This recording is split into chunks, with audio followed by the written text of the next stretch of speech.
그리고 앞서도 잠시 언급을 했습니다만 그 집사 게이트의 김여성 씨가 이제 귀국을 약 1시간 뒤면 합니다.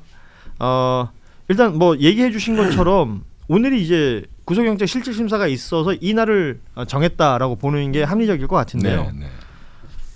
집사 게이트 관련해서 어제 특검에서 공정거래위원회 압수수색을 했습니다. 맞습니다. 그리고 이 공정거래위원회를 얘기하면 우리 이병철 변호사를 빼놓을 수가 없는데 꾸준히 지적을 하셨어요. 맞습니다. 당시에 카카오나 효성, 뭐 한국증권금융 이런 데서 네. IMS 모빌리티에 투자를 했다.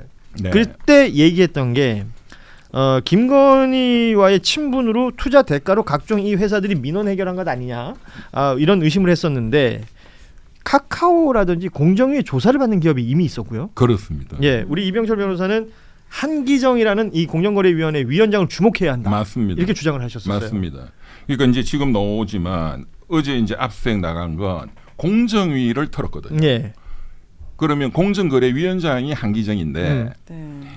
공정거래위원회가 무슨 잘못을 했길래 압수했냐? 그 이제 184억이라는 돈 중에 효성, 예. 그다음에 카카오 이런 데가 그때 공정이 조사를 받고 있었는데 예. 이런 데 투자해 줌으로써 대가성으로 그 조사를 그냥 덮어줬다. 공정위가. 네. 그런 의혹이에요. 그런데 이제 이 한기정 공정거래위원장은 이분이 서울법대 82학번인데 서울대 법학전문대학원 원장도 하셨고 서울대에서 굉장히 힘 있는 분입니다. 예. 모든 대학이 법대가 힘이 세거든요. 그런데 82학번 동기가 누구냐? 원희룡, 그다음에 최상목 경제부총리. 예. 그러니까 이제 이분들 추천으로 공정거래위원장이 됐다. 이제 이렇게 좀 합리적인 의심이 되는데 사실 뭐 서울대 법대 8위학번은 많죠. 워낙 인물이 많아요. 나경원 의원도 있고 조국 전 예. 대표도 8위학번이고. 예. 그런데 이제 더 또 중요한 것은 작년 비상계엄 12월 3일 일주일 전에 국회에서 민주당이 김건희 특검법을 통과시켰거든요. 예. 그러니까 그 수사 대상이 이제 뭐 이런 것도 있고 또 주가 조작도 있고, 근데 그 일주일 전 그 11월 26일 날 4명이 안가 회동을 합니다. 그러니까 12월 4일 날 안가 회동 말고 그 전에 네, 그 전에 네. 특검법이 통과되니까 예. 이거 대책으로 거기에 참석한 사람이 이제 항상 오는 게 민정수석 김주연이, 법무부 장관 박성재 예. 왔고 이날은 금융감독 원장 이복현이 예. 그리고 한기정 공정거래위원장이 갔단 말이에요. 그래요? 네, 그러니까 이제 언론에서는 공정거래위원장이 왜 갔지? 지금 나오잖아요. 이렇게까지 김건희 특검 수사와 관련해서 연결이 된다는 거죠. 그렇죠. 예. IMS 모빌리티라는 그냥 기업뿐만 아니라 도이치모터스 주가 조작뿐만 아니라 뭐 여러 가지 혐의들이 있는데 네. 그 의심을 할 만한 부분이 분명히 있다. 그렇습니다. 근데 이분 이번에 사면 대상 아니었나요? 아니요. 누가요? 죄송합니다. 어. 다른 한씨 누구 있잖아요. 그죠? 예? 이번 사면 대상에. 한 씨가 있죠. 있겠죠. 예, 있었던 것 같아요. 예, 약간 맞아요. 있는데 내가 헷갈렸나? 그런데 이 공정위 죄송합니다. 야, 깜짝 놀랐습니다. 방송에 긴장감을 확 높여주네요. 예. 아니 빨리 한씨 있다니까 찾아봐요. 저도, 제가 저도 지금 왜 깜빡해가지고 좀 문제 있는데 사면된 사람 중에 약간 좀 깨름직한 사람 중에 한씨가 있어. 국민의힘 쪽에 국민의힘은 아니에요. 국회의원은 아니에요. 누구예요? 경제인인가요, 설마? 네. 그래요? 국민연금 관련해 가지고. 그거는 삼성인데? 국민연금 관련된 분입니다. 약간 한 씨요? 네, 죄송합니다. 제가 한 씨가 아닐 수도 있어요. 굉장히 지금 너무 죄송합니다. 지금 긴장감을 확 풀어넣어가지고 예, 다 검색하게 만들고 있어요. 퀴즈. 국민연금 아니 댓글에 정답을 가장 먼저 올려주시는 분께 국민연금 관련해 가지고 조금 이렇게 문제가 있으신 분인데 네. 어제 사면이 되셨더라고요. 알겠습니다. 이제 네. 그 얘기는 이제 그만하고요. 네, 그만하고요. 넘어가도록 하겠습니다. 카카오나 효성이 이 당시 공정거래위원회에 조사를 받았던 그 사건들이 굉장히 심각한 것들이에요. 공정위가 나서서 그 기업 집단과를 들었거든요. 그렇죠. 거기가 재벌 담당하는 데죠. 재벌 담당 여러 계열사들이 많은 대기업 집단으로 들어가면은 기업 집단과가 철저하게 여러 가지를 또 통제를 하는데 이제 여기에 잘못 걸리면 그 대기업 집단에서 탈락되는 경우도 있고 이 그룹에 굉장히 심각한 치명적이구나. 그런데 이제 그것을 덮어준 의혹으로 어제 공정거래위원회 압수수색이 나갔다. 그렇죠. 그러면 한기정 위원장 개인의 또 압수수색 또 이어지지 않겠나.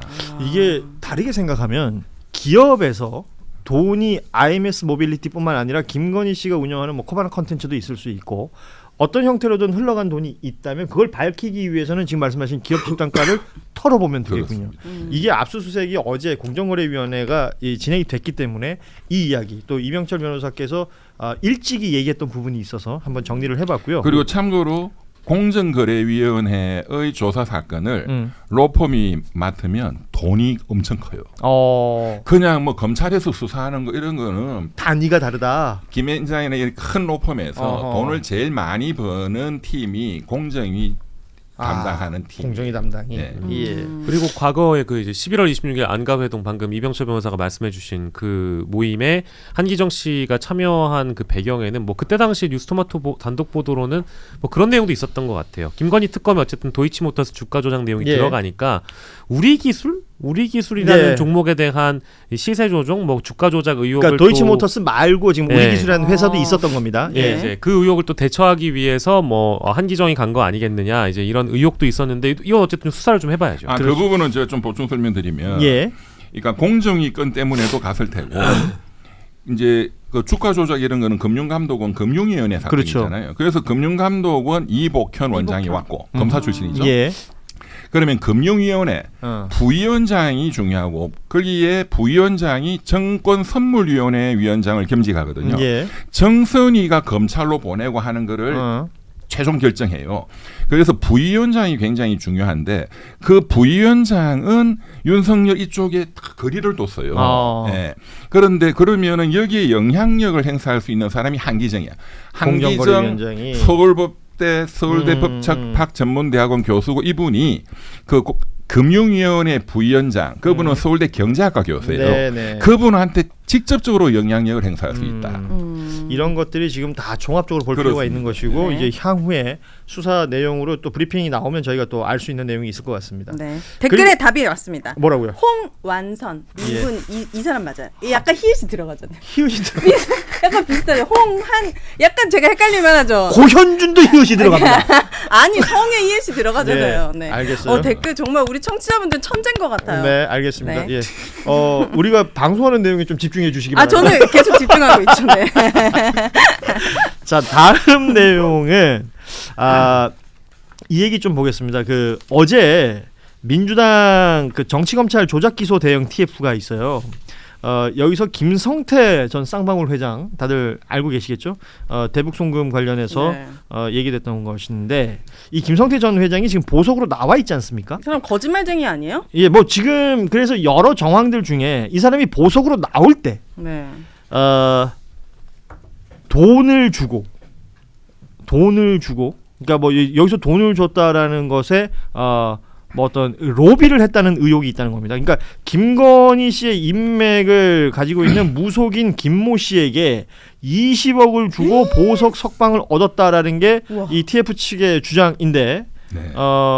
뭐 지금 우리가 잘 모르는 인물들이 등장하기 때문에 헷갈릴 수 있는데 네. 그러면 김성태의 부탁을 받은 김건희 측 인사가 누구를 접촉했느냐? 지금 얘기하는 건 조희대 대법원장, 그리고 당시 1심 재판을 했던 심진우 부장판사 이런 사람들한테 영향력을 행사해가지고 보석 석방이 됐다는 의혹이 있다. 이런 지금 의혹이 나온 거예요.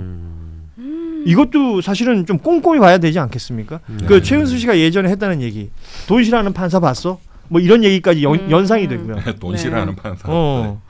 이런 거라면 정말 이거 엄청난 일이잖아요. 그렇죠. 또 무속인이 등장하고. 그렇습니다. 금액을 보면 20억 보석으로 또 이 쌍방울 여기는 뭐 워낙 큰 범죄 사실들이 많잖아요. 그렇죠.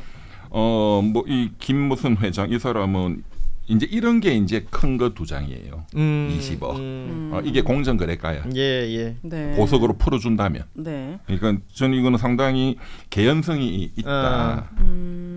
그러니까 이 개연성 같은 것을 우리가 다 짐작할 수 있는 내용들이고 이게 지난 8일 민주당 정치검찰 조작기소 대응 TF가 했던 발표 내용이었기 때문에 잠시 언급을 했고요. 네. 그리고 김충식이라는 인물 말이에요.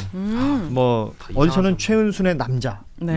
뭐 어디서는 뭐 내연남, 뭐 과거 동거남, 사실혼 관계. 네. 또 어떤 분은 최은순의 집사 이렇게 표현하는 사람들도 있던데 이 김충식이라는 인물을 두고 특검법을 발의한 국회의원이 있습니다. 우와. 이 무소속 최혁진 의원이 그 특검법을 발의했는데 왜 그랬냐? 지금 김건희 특검법에 여러 가지 혐의가 있지만 김충식 씨 관련된 내용이 빠져 있다는 거예요. 맞아요. 그런데 빠져서는 안 될 인물이라고 지금 최혁진 의원은 주장을 하고 있고 뭐 그 내용이 있지 않습니까? 김충식 씨가 운영하는 뭐 창고, 양평에 있던 그 창고에 갔을 때 여러 가지 것들이 발견이 됐지만 뭐 다이어리 메모 이런데 보면 통일교라든지 삼부토건 관련된 청탁 관련 메모들이 확인이 됐다라는 것도 있고 그 한겨레에서 확인한 내용들 중에는 이게 있어요. 2023년 10월에 당시 윤석열이 사우디 국빈 방문 일정이 공개되는데 그 직전에 말이죠. 사우디에서 추진하던 프로젝트 사업 관련해서 현지 사정에 밝은 어떤 사업가하고 이제 컨설팅 계약을 맺은 내용이 또 있다는 겁니다.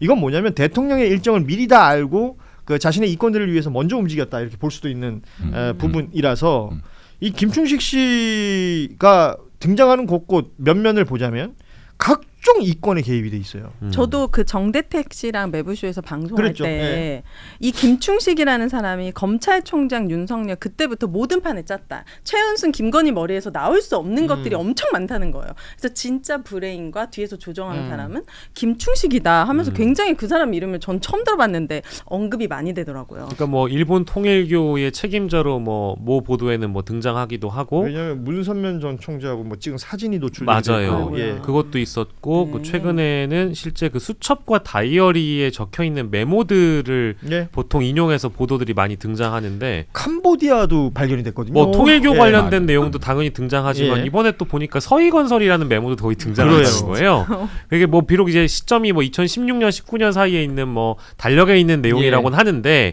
뭐 김충식 씨는 지금 이제 그런 메모에 대해서는 뭐 상당 부분 잘 기억이 나지 않는다라고 한다든지 거기에 적혀 있는 그 회장의 이름을 적어놓고 나서 본인은 만난 적이 없다라고 부인은 하고 있는데 지금 특검이 출범하고 나서 김건희 특검 관련된 사건들의 대부분 김충식에 대한 보도가 잇따르고 있어요. 네. 대부분 수첩과 달력에 적혀 있는 연결이 다 내용들이죠. 된다. 네. 왜냐하면 이게 이제 열린공감 TV가 취재한 내용들도 있고 네. 그 열린공감 TV 취재 이후에 또 다른 매체들도 관련 취재를 하고 있고 이 김충식 씨가 일부 언론은 또 만납니다. 만나서 저는 그런 걸 할 줄 아는 사람이 아닙니다. 또 시작이네. 뭐 이런 식의 네. 얘기를 해요. 이제 뭐 난 나이도 많고 모릅니다. 이런 식의 얘기를 하는데 정황들과 증거들 이런 것들 다 살펴봐야 되고 따져봐야 된다라는 부분에 대한 얘기들도 함께 좀 봐야 될 것 같습니다. 지금 보면 뭐 저희가 2부에도 계속 관련된 이야기를 좀 더 이어가겠습니다만 김건희 씨 구속영장 실질심사가 끝이 나고 남부구치소로 지금 이동했다라는 내용들까지 지금 확인이 되고 있는 것이고요. 네. 저희가 또 주목해서 봐야 될 것들이 김예성 씨가 돌아오면 어떤 얘기를 할 것이냐. 김예성 씨는 지금 베트남 현지에서 언론들 만나서 얘기한 것들이 지금 보도가 쭉 되고 있습니다. 거의 모든 매체가 다 다루고 있는 것 같아요. 저는 궁금한데 김예성 씨가 계속 안 잡혔잖아요. 근데 어떻게 해서 전달이 돼서 오늘 이게 출국까지 하게 된 거예요? 아니 입국? 이거는 이제 그 특검 쪽이랑 충분히 조율된 부분이 있었을 거다라는 게 이제 하나가 있고 예. 일각에서는 또 공교롭게도 네. 베트남 주석이 총리인가요? 베트남 서기장이 왔었죠 우리나라. 예. 서기장이 이제 국내에 방문했기 때문에 네. 김예성을 마치 방한 선물로 준 거 아니냐라는 그 우스갯소리도 일부 하긴 합니다만 뭐 거기까지는 그냥 예, 소설이라고 확인된 바 보고 없는 예, 얘기입니다. 소설이라고 보고요. 법적으로 일단 베트남 바깥으로 안 튀고 그 안에 있었다. 그런데 이제 특검에서 여권 무효화 조치 이게 그렇죠. 중요해요. 여권을 무효화 시키면은 돌아다닐 수가 없어. 그리고 그래 숙박시설 같은데 이용하면 다 나와요. 예. 맞아요. 예. 그리고 현지 경찰이 이제 이 사람을 체포할 수가 있기 때문에 이제 베트남 경찰하고 이제 협조가 바로 되니까 충분히 가능하죠. 들어오겠다. 그런데 그런 협조에 이번 베트남 서기장이 한국 방문도 영향을 있을 수 충분히, 있죠. 있을 수 있겠구나. 그래서 지금 언론들 만나서 얘기했던 거 정리를 좀 해보면 굉장히 적극적으로 방어에 나선다라는 느낌이 있습니다. 김건희와 교류하던 사이는 인정하지만 나는 집사는 아니다라는 주장을 했고요. 그리고 소위 말하는 그 최은순 씨 잔고 증명서 위조했던 그 당사자잖아요. 그렇죠. 그 사건이 있은 이후에 김건희 씨하고는 소원했다. 뭐 평소 누나 동생으로 지냈던 건 맞지만 네. 난 집사는 아니다라는 얘기. 그리고 그 잔고 증명서 위조 이후에 절연했다. 집사가 별거 있나요? 네, 뭐 그런 얘기를 지금 본인은 주장하고 있고요. 네. 그리고 이 얘기가 인상적이었습니다. KBS하고 했던 인터뷰 중에 나는 제2의 최순실이 아니다. 갑자기 언론이나 특검이 최순실을 만들려고 하는 것 같은데 나는 그런 사람 아니다라는 주장했고 무엇보다 관심은 그 IMS 모빌리티의 투자금 중에 46억을 가지고 소위 말하는 엑시스를 했다라는 맞아요. 의혹이 자기 있었잖아요. 부인 근데 이 회사. 돈을 네. 7억은 세금을 냈고 35억 3천만 원 가량은 그 조영탁이라는 IMS 모빌리티 대표에게 줬다는 거예요. 동업자. 예. 빌려줬다. 근데 이 조영탁이라는 인물은 이 언급을 한 적이 없었거든요. 네. 특검 조사까지 받은 사람인데. 네. 그래서 이거 이제 지금부터는 소위 말하는 죄수의 딜레마가 시작되지 않을까. 제2의 아니 그런데 이 사람 말을 그대로 맞아. 수용한다 믿을 수 하더라도 없죠. 네. 46억 원을 슈킹했다 하는 거는 맞고 그걸 37억인가를 그 조영탁 씨한테 대표한테 줬다. 빌려줬다. 이거 먹은 거는 맞는 맞잖아요. 거예요. 맞아. 빌려주든 저금을 하든. 그뭔 상관이야? 네. 그러니까 뭐 본인은 오히려 그 이 IMS 모빌리티라는 회사 더 클 수 있었고 그런데 자기가 이제 미리 빠져나온 것이다. 뭐 이런 식의 얘기를 지금 하고 있습니다. 네. 어찌 됐건 이 이야기 모든 것들은 이제 한국 들어와서 특검 사무실 가서 정리가 되겠죠. 그리고 이 양반 그 인터뷰 내용에 제가 보면서 굉장히 화가 났던 게 나는 그 최은순 그 잔고 증명 위조 예. 그건 맞다. 어허. 그렇지만 나는 법에 따른 처벌을 충분히 다 받았다라고 했거든요. 예. 그러니까 처벌을 받은 거는 맞아요. 그런데 그 처벌이라는 게 터무니없이 약한 처벌을 받았어요. 은행에 몇백억짜리 가짜를 만들어 가지고 300억 넘는 위조했으면 돈이었을까요? 예. 그거는 징역 최소 4, 5년은 때려야 돼. 근데 집행유예로 끝냈어요. 아. 이게 다 윤석열 맞아. 그렇죠. 검찰총장 중앙지검장 그 백으로 다 그랬겠죠. 덮은 거예요. 그리고 최은순이도 여기에 대해서 뭐 겨우 징역 1년 나머지는 다 덮어버리고 사실은 네. 빠져나갔다고 보는 게 더 적합하죠. 예. 그렇죠. 이게 사법 범죄인데 뭔 충분히 처벌을 받아. 이제 네. 이제 돌아와서 충분한 수사를 받고 맞아요. 그 이후 처분도 함께 이어지길 바랍니다. 자, 1부 이렇게 마무리하고 2부 순서 이어갈 텐데 우리 오윤혜 씨와 박영식 평론가는 여기서 인사를 나누겠습니다. 두 분 수고하셨습니다. 고맙습니다. 수고하셨습니다. 감사합니다.